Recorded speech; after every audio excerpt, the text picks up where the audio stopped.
images, icons, stickers, and other graphics, which are essential to any PowerPoint presentation or poster designs.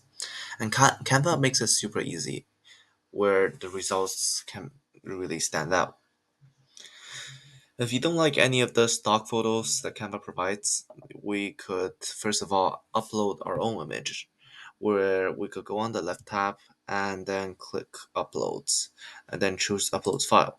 You could upload images, videos, or audios, that for whichever project you prefer, and as it suits whatever you are doing on Canva.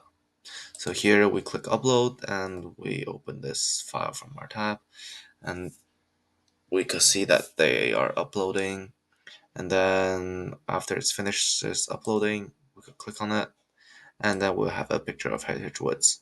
Of course, you could also resize it, drag it around, spin, rotate it as you wish, and also just do anything that you usually could do on PowerPoint. And then the other way of adding image is using Canva's image library, which includes the element tab over here. That, as I have shown in previous videos, has a lot of things in it. You could generate your own image with AI, which we will talk about later in later videos.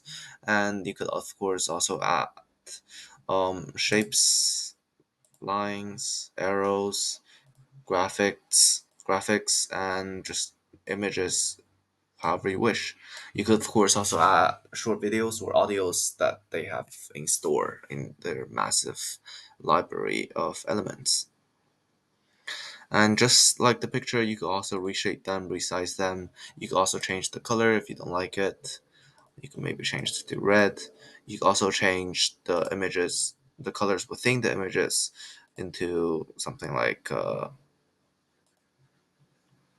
gray, and the sky will turn gray, which is something that's cool.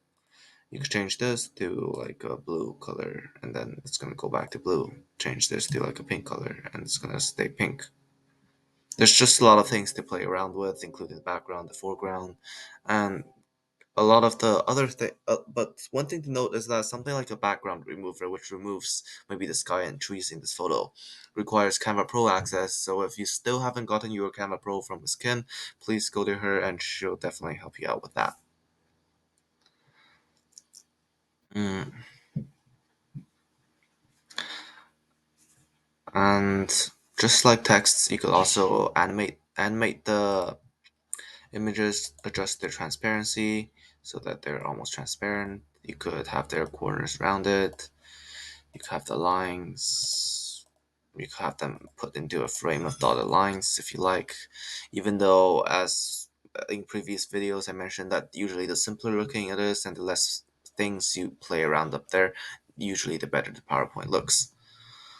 And now that you know how to work with images and graphics to bring the design to life, in the next video we'll be exploring more on animating it, positioning it, and then editing videos and adding music or voiceovers in some of the other types of projects you may be working on in Canva. See you in the next video.